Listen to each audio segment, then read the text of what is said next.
నమస్తే అండి. నేను మీ లక్ష్మీ చౌదరిని. Welcome to my channel misty మధురిమలు తెలుగు ఆడియో స్టోరీస్. మాది కోరిన ప్రణయం పార్ట్ 18తో మీ ముందుకి వచ్చేసాను. కథలోకి వెళ్ళే ముందు ఒక లైక్ కొట్టడం మాత్రం మర్చిపోకండి యార్. మీరు కొట్టే లైక్ వల్ల కథ చాలా మందిలోకి రీచ్ అయ్యే అవకాశాలు ఉంటాయి. ఇక మనం కథలోకి వెళ్ళిపోదాం. దక్షత్ అరిచిన అరుపుకి చేతిలో దండని చేజార్చి స్టూలు మీద నుంచి దిగి తల వంచుకొని చేతులు నలుపుకుంటూ నుంచుంటుంది భూమి. ఏం చేస్తున్నావు నువ్వు అని గట్టిగా మాట్లాడుతూ కిందకి దిగి వస్తాడు దక్షత్. అప్పుడే లేచి బయటికి వస్తున్న మహాలక్ష్మి గారు, వైజయంతి దక్షత్ గొంతు విని అక్కడికి వచ్చేసరికి భూమి భయపడుతూ ఉండడం, దక్షత్ కోపంగా ఉండడం చూసి ఏం జరిగింది అని అడుగుతారు వైజయంతి. భూమి భయంతో వణికిపోతుంటే వైజయంతి గారు భుజం మీద చేయి వేసి దగ్గరికి అనుకొని, ఎందుకు దక్ష్ అంత కోపంగా అరుస్తున్నావు అని అడుగుతారు. తనకి ఇక్కడ ఏం పని అమ్మా, కొంచెం ఉంటే ఆ ఫోటో కింద పడిపోయేది అని అక్షయ ఫోటోని కొంచెం పక్కకి జరిగితే సెట్ చేస్తూ చెబుతాడు దక్షత్. అప్పుడు చూస్తారు పటాల వైపు ఫ్రెష్గా దండలు వేసి ఉండడం చూసి అక్షయ ఫోటోకి వేయబోతుందని అక్కడ దీపాలు పెట్టడానికి చేయించిన బల్ల మీద పడి ఉన్న దండని చూసి అనుకుంటారు అత్తాకోడళ్ళు. ఎందుకు పడుతుంది, అసలు అది పడుతుందా? దండ పెడుతుంటే పక్కకు జరిగి ఉంటుంది, కనిపించలేదా? దండలు పెడుతుంది ఫ్రెష్గా, దానికి అంత అరవాలా అని అంటారు వైజయంతి గారు. తన లిమిట్స్లో తనని ఉండమనండి, ఇవన్నీ తనకెందుకు, అసలు ఇవన్నీ ఎందుకు ముట్టుకుంటుంది అని కోపంగా అంటాడు దక్ష్. క్షమించండి అమ్మగారు, నాకు ఉదయాన్నే 3 గంటలకే నిద్ర లేవడం అలవాటు. స్నానం చేసి బయటికి వచ్చాను, కానీ ఏం చేయాలో అర్థం కాలేదు. గార్డెన్లోకి వెళ్తే ఆద్య మేడం చెప్పిన మాటలు గుర్తుకు వచ్చాయి. తాతయ్య గారికి ఇష్టమైన పూలు, మిగతా వాళ్ళకి కూడా ఇష్టమైన పూలు గురించి చెప్పారు ఒక్కొక్కటి చూపిస్తూ. అందుకే చెట్టు నిండా ఆ పూలు ఉండేసరికి కోసి దండలు కట్టాను. ఎంత మామూలు దండలు ఉన్నా ఫ్రెష్ దండలు వేస్తే బాగుంటుంది కదా అని వేస్తున్నాను. ఫోటో పట్టుకునే ఉన్నాను పడనివ్వకుండా, దారం పెడుతుంటే కొంచెం కదిలింది. తప్పైతే క్షమించండి, ఇంకెప్పుడూ ముట్టుకోను అని అక్కడి నుంచి పరుగున తన రూముకి వెళ్ళిపోతుంది భూమి. ఎందుకు దక్ష్ ఆ మాటలు? తను తప్పు ఏం చేసింది? ఎవరూ చేయని పని తను చేసింది. చూడు ఎంత అందంగా ఉన్నాయో పూలదండలు వేసిన ఫోటోలు. అయినా నిదానంగా చెప్పడం రాదా? అంత గట్టిగా అరవాలా అని చిరుకోపంగా అడుగుతారు వైజయంతి గారు. అసలు తనకి ఈ పనులన్నీ ఎందుకమ్మా? ఎవరు ఎక్కడ ఉండాలో అక్కడ ఉంటే బాగుంటుంది అని అంటాడు దక్షత్. ఆ పిల్లకి ఖాళీగా కూర్చోవడం ఇష్టం ఉండదు, ఏదో ఒక పని చేస్తుంది. తను చేసిన దాంట్లో నాకు కూడా ఇప్పుడు తప్పేమీ కనిపించలేదు. నీకు ఒక్కడికే వాళ్ళు అంటే ప్రేమ ఉన్నట్టు, మాకు ఎవరికీ లేనట్టు బిహేవ్ చేస్తున్నావు. ఆ దండ తీసి అక్షయ ఫోటోకి వేయు అని చెబుతారు మహాలక్ష్మి గారు. అది అవసరమా? ఆల్రెడీ ఉన్నాయి కదా అని అంటాడు దక్ష్. అవసరమే. ఫ్రెష్ పూలతో అంత ముచ్చటగా ఇష్టంగా ఆ అమ్మాయి కట్టింది. మనం ఎవరం చేయని పని తను చేసింది.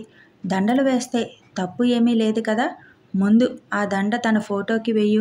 వేసే అమ్మాయిని పంపించేశావు. ముట్టుకుంటేనే ఏదో అయిపోయినట్లుగా ఫీల్ అయిపోతావు అని వైజయంతి గారు అనగానే ఆ దండ తీసి అక్షయ ఫోటోకి వేస్తాడు దక్షత్.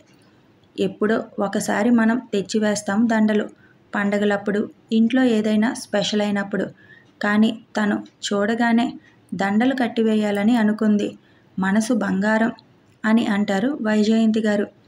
అందరి ఇంటెన్షన్ తన వైపు ఉండేలా బాగానే చేస్తుంది ఈ పిల్ల అనుకుంటూ అక్కడి నుంచి జిమ్ ఏరియాకి వెళ్ళిపోతాడు దక్షత్. రూమ్లోకి వెళ్ళిన భూమికి దక్షత్ అరుపు గుర్తుకు రాగానే, రాక్షస్ ఎందుకలా అరిచారు? నేనెందుకు పడనిస్తాను ఆ ఫోటోని? బాబోయ్, ఆ మనిషికి సంబంధించినవి కూడా ఏమీ ముట్టుకోకూడదు ఈ రోజు నుంచి అని అనుకుంటుండగా, తన లిమిట్స్లో తనని ఉండమను అన్న మాట గుర్తుకు రాగానే బాధగా మారిపోతుంది భూమి మనసు. తొందరగా ఇక్కడి నుంచి ఆశ్రమానికి వెళ్ళిపోవాలి. ఆయనకి నేను ఉండడం ఇష్టం లేనట్టుంది అని అనుకుంటుంది భూమి. అప్పుడే వైజయంతి గారు లోపలికి వచ్చి ఆలోచిస్తున్న భూమిని చూసి, భూమి, ఏమీ అనుకోకురా, తనకి కొంచెం కోపం ఎక్కువ. తెలిసిందే కదా, నిన్న చెప్పాను కదా, అక్షయ ఫోటో పడిపోతుందేమోనన్న భయంతో ఆ కోపంలో అలా అరిచేశాడు. నువ్వు అదేమీ పట్టించుకోకు అని అంటారు వైజయంతి. పువ్వులు ఊరికినే వేస్ట్ అయిపోతున్నాయి కదా, వాళ్ళకి దండలు వేస్తే బాగుంటుందని కట్టాను అమ్మగారు. కట్టాను కదా అని నేనే వేశాను. మీ అబ్బాయి గారు అన్నది నిజమే కదా, నా లిమిట్స్లో నేను ఉండడం మంచిది అని అంటుంది భూమి. చాచా, ఇది నీ ఇల్లు అని అనుకోమని చెప్పాను కదా, తను ఆవేశంలో అన్నాడు అంతే, పట్టించుకోకు అని చెబుతారు వైజయంతి గారు. అదేమీ లేదు కానీ అమ్మగారు, ప్లీజ్ తొందరగా నాకు ఏదైనా ఆశ్రమం చూడరా, నేను వెళ్ళిపోతాను అంటుంది భూమి.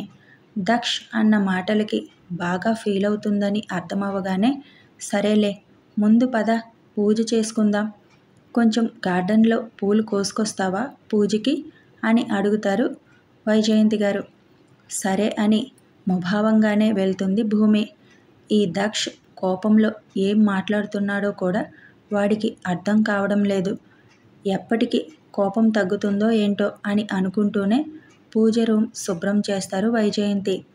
పూలు కోసుకొచ్చి వైజయంతి గారి చేతికి ఇస్తుంది భూమి.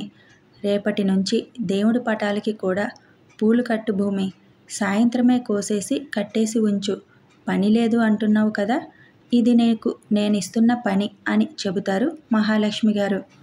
పూజ అయిపోగానే హారతి తీసుకొని రూమ్లోకి వెళ్ళిపోతున్న భూమిని, ఎందుకు రూమ్లోకి వెళ్తున్నావు, ఇక్కడ కూర్చో అంటారు వైజయంతి గారు. ముందు కాఫీ పెట్టాలని అనుకుంది కానీ దక్షత్ మాటలు గుర్తొచ్చి, నేనేమీ ముట్టుకోకూడదు, ఇక్కడ నా లిమిట్లో నేను ఉండాలి అనుకొని సైలెంట్గా ఒక పక్కగా కూర్చుంటుంది. భూమి, నీకు కాఫీ పెట్టడం వచ్చా అడుగుతారు మహాలక్ష్మి గారు. హా, వచ్చు బామ్మగారు అని చెబుతుంది. అయితే వెళ్ళి కాఫీ పెట్టి తీసుకురా, రుచి చూస్తాను నీ చేతి కాఫీ ఎలా ఉంటుందో అంటారు. వైజయంతి గారి వైపు చూస్తుంది భూమి. వెళ్ళు, బామ్మగారికి కాఫీ అంట పెట్టి తీసుకురా, నా వైపు చూస్తావెందుకు అడుగుతారు వైజయంతి. మీ అబ్బాయికి కోపం వస్తుందేమో, అందుకే ఆలోచిస్తున్నాను అని చెబుతుంది. వాడికేమీ కోపం రాదులే, చెప్పింది నేనే కదా, నేను చెప్తానులే, వెళ్ళు. అయినా వాడు ఆ ఫోటో పడిపోతుందన్న టెన్షన్లో అన్నాడు కానీ వేరే ఉద్దేశం కాదులే అని మహాలక్ష్మి గారు అనగానే నెమ్మదిగా లేచి వంటగదిలోకి వెళ్తుంది భూమి. ఆశ్రమం చూడమని అడిగేస్తుంది ఉదయాన్నే. ఆ పిల్లకి అసలే భయం, వాడేమో అంత గట్టిగా అరిచాడు, పైగా మాట జారాడు. ఈ పిల్లకి ఆత్మాభిమానం ఎక్కువ అంటారు వైజయంతి మహాలక్ష్మి గారితో. ఆ మాట దక్ష్ చెవిలో పడుతుంది. లోపలికి వస్తుండగా దక్ష్ హాల్లోకి వచ్చేసరికి వంటగదిలో నుంచి కాఫీ ట్రే తీసుకువస్తున్న భూమి దక్షని చూడగానే అక్కడే నిలబడుతుంది. తన చేతులు వణుకుతుంటే కాఫీ కప్పులు కూడా వణుకుతూ ఉంటాయి. అది చూసిన దక్ష్ అక్కడి నుంచి స్టెప్స్ వైపు వెళ్ళేసరికి తన చూపు ఫోటోల మీదకి మల్లుతుంది. ఫ్రెష్ మాలలతో అందంగా కనిపిస్తున్న ఫోటోలని చూసి సైలెంట్గా పైకి వెళ్ళిపోతాడు దక్ష్. ఓయ్, మా అబ్బాయి నిజంగానే రాక్షస్ అనుకుంటున్నావా, అలా వణికిపోతున్నావు అని అడుగుతారు. అడుగులో అడుగు వేసుకుంటూ వస్తున్న భూమిని చూసి వైజయంతి గారు ఏం మాట్లాడకుండా కాఫీలు అందిస్తుంది వాళ్ళకి. కాఫీ తీసుకొని తాగి, చాలా రుచిగా ఉంది భూమి అని చెబుతారు ఇద్దరు ఒకేసారి. దానితో అందంగా నవ్వేస్తుంది భూమి. మా ఇద్దరికీ తెచ్చావు, నువ్వు తాగవా మరి అని అడుగుతారు మహాలక్ష్మి. నాకు అలవాటు లేదు బామ్మగారు అని చెబుతుంది. మరి పాలు కూడా తాగవా, పాలైనా తాగొచ్చు కదా అని. అప్పుడే పనమ్మాయి రావడంతో భూమికి పాలు కలుపుకొని తీసుకురమ్మని చెబుతారు వైజయంతి. ఆహా, నాకు పాలు కూడా అలవాటు లేదు, నాకేమీ వద్దు, నేను కాసేపు రూమ్లోకి వెళ్తాను, చదువుకుంటాను అని వెళ్ళిపోతుంది భూమి. కొంచెం అలవాటు పడుతుందనుకునేసరికి మీ పెద్ద మనవడు కోపానికి ఆ పిల్ల భయపడిపోతుంది అని చెబుతారు వైజయంతి గారు. అందరూ లేచి బ్రేక్ఫాస్ట్ టైంకి డైనింగ్ ఏరియాకి వచ్చిన భూమి రూమ్లో నుంచి బయటికి రాదు. ఆదివారం మాత్రం అందరూ ఒకేసారి బ్రేక్ఫాస్ట్ చేయాలని రూల్ పెట్టుకుంటారు. మిగిలిన రోజుల్లో ఎవరు మిస్ అయినా ఆదివారం మాత్రం మిస్ అవ్వడానికి ఊరుకోరు. అందుకే దక్షత్ కూడా అందరితో పాటు కూర్చుంటాడు. హర్ష గారు మాత్రం రారు. భూమి ఎక్కడా అని అడుగుతారు ఆద్య, అద్వైత్ ఒకేసారి. జరిగింది వైజయంతి గారు చెప్పడంతో తన గురించి మొత్తం చెప్పాను కదా అన్నయ్య, అయినా కూడా ఎందుకు తనని అంత అరవడం, మరీ నీకు పిచ్చి ముదురుతుంది అని అద్వైత్ అనగానే ఒక్క చూపు చూస్తాడు దక్షత్. హా, ఈ చూపు చూసే అందరినీ భయపెట్టేస్తావు, కానీ నేను భయపడను అని రా ఆద్య, భూమి దగ్గరికి వెళ్దామని ఆద్యని తీసుకొని వెళ్తాడు అద్వైత్. తలుపు మామూలుగా దగ్గరికే వేసి ఉండడంతో ఇద్దరూ లోపలికి వెళ్ళి చదువుకుంటున్న భూమిని చూసి, అమ్మ సరస్వతీదేవి, ఇవాళ ఆదివారం, ఇవాళ కూడా చదవాల్సిన అవసరం లేదు, రా టిఫిన్ చేద్దాం అని పిలుస్తుంది ఆద్య. ఇద్దరినీ చూసి చిన్న స్మైల్ ఇచ్చి, నాకు ఆకలిగా లేదు, మీరు తినేసేయండి అని అంటుంది భూమి. ఎందుకు ఆకలిగా లేదు? ఇదిగో పెద్దమ్మ నాకు చెప్పిందిలే ఏం జరిగిందో, అది మనసులో పెట్టుకొని తినకుండా కూర్చోకూడదు. కొన్ని ఒక చెవితో విని ఒక చెవితో వదిలేయాలి భూమి. నేను పట్టించుకుంటే మా అమ్మ తిట్టే తిట్లుకి ఒక్క ముద్ద కూడా తినలేను తెలుసా అంటుంది ఆద్య. అన్నయ్య ఫోటో పడిపోద్దన్న తొందరలో ఏదో అనేశాడు, దాన్ని నువ్వు పట్టించుకుంటే ఎలా? అయినా ఇదేమైనా అన్నయ్య ఇల్లా? మా తాత ఇల్లు, ఇందులో అందరికీ హక్కు ఉంది, ఆయన ఒక్కడికే ఏమీ కాదు. ఆయన ఏదో అన్నాడని నువ్వు పట్టించుకొని ఫీల్ అవ్వడానికి రా అని బలవంతంగా చేయి పట్టుకొని ఇద్దరు బయటికి తీసుకువస్తారు.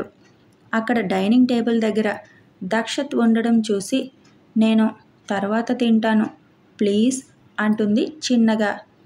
ఎంత భయపెట్టేశావురా, ఆ పిల్ల అంత భయపడిపోతుంది అని దక్షత్ పక్కన కూర్చున్న విజయ్ అడుగుతాడు. నేనేమన్నాను అసలు?